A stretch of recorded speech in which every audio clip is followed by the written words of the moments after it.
showcasing the football that has made them a fan favorite. Just because the first half went a certain way doesn't mean magpapatuloy yung ganong klaseng laro. And here comes Garelli now, chance for them to respond.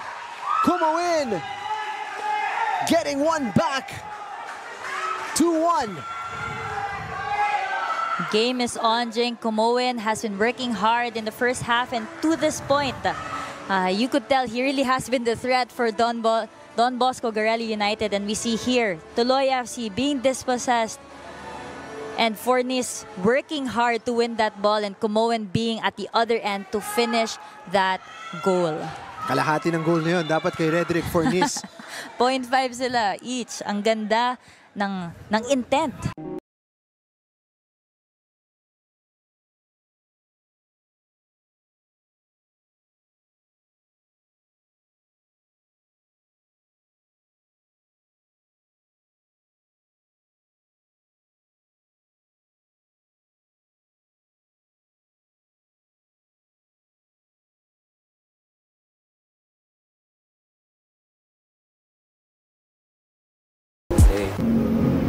So after natin bumiyahe, yan ang biyahe, nandito na tayo. Let's go. Important talong. Sasabaw.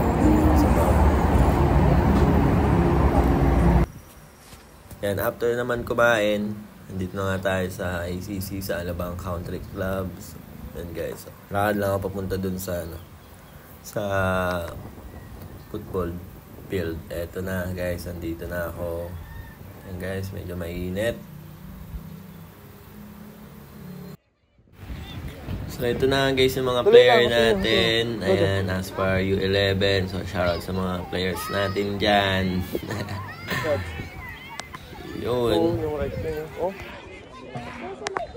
Bilis nun, no?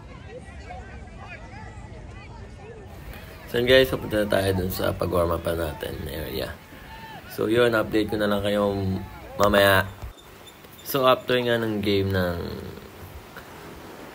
YFL, so punta na tayo ngayon sa Rizal Memorial Stadium. So yun, next tayo kasi ang maglalaro naman. At last game tayo. Yun, so ride safe ulit. Sunod dire-diretso tayo dito. So, dito na nga tayo sa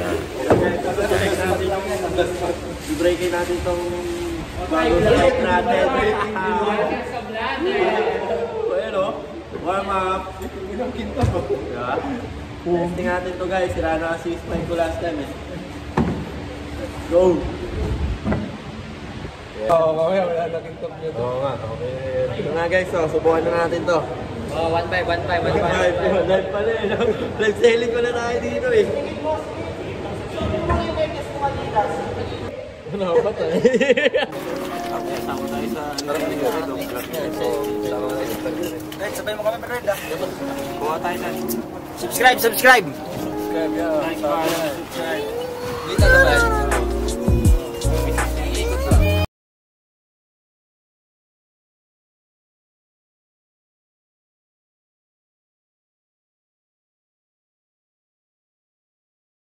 Just because the first half went a certain way doesn't mean magpapatuloy yung ganong klaseng laro. And here comes Garelli now, chance for them to respond.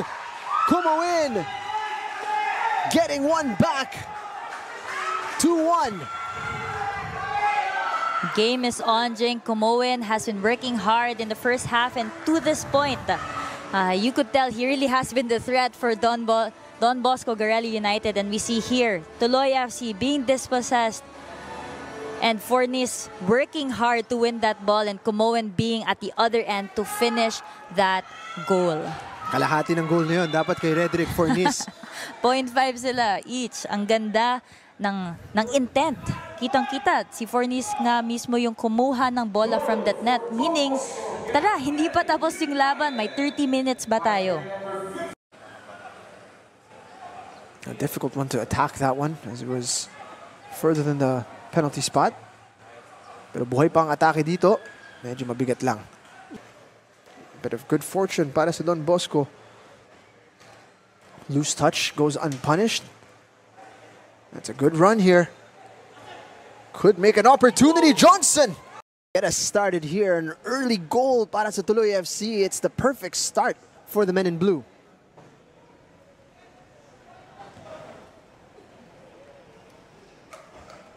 Chested down. Opportunity here for Garelli. And just in the standings.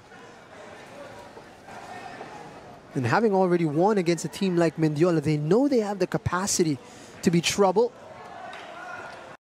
Kailangan nilang maging switched on and sharp, lalo na when you have a powerful striker and physical striker in Comoen up on top.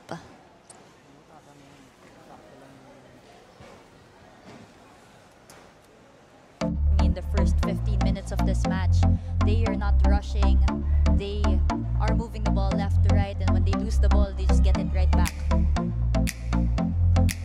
Into the box it goes. Sa scan, chine-check niya kung saan yung mga teammates niya.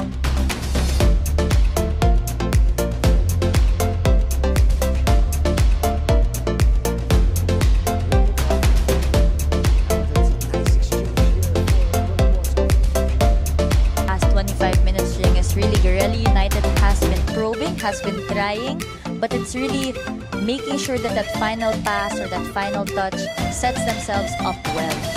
And here comes an opportunity.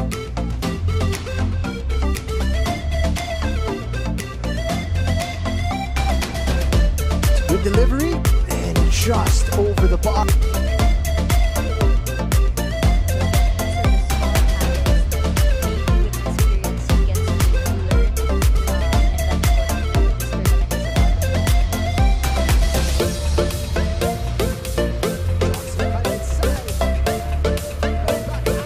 Just because the first half went a certain way doesn't mean magpapatuloy yung ganong klaseng laro. And here comes Garelli now. Chance for them to respond. Comoen getting one back. 2-1. Game is on, Jing. Comoen has been working hard in the first half, and to this point, you could tell he really has been the threat for Don Bosco Garelli United, and we see here Tuloy FC being dispossessed and Fornis working hard to win that ball, and Comoen being at the other end to finish that goal. Kalahati ng goal na yun, dapat kay Redrick Fornis. 0.5 sila each. Ang ganda ng intent. Kitang-kita, si Fornis nga mismo yung kumuha ng bola from that net. Meaning, tara, hindi pa tapos yung laban. May 30 minutes ba tayo? Replacing Comoen's position up on top, and Tirado entering the midfield. But what they could be doing better. Chance dito.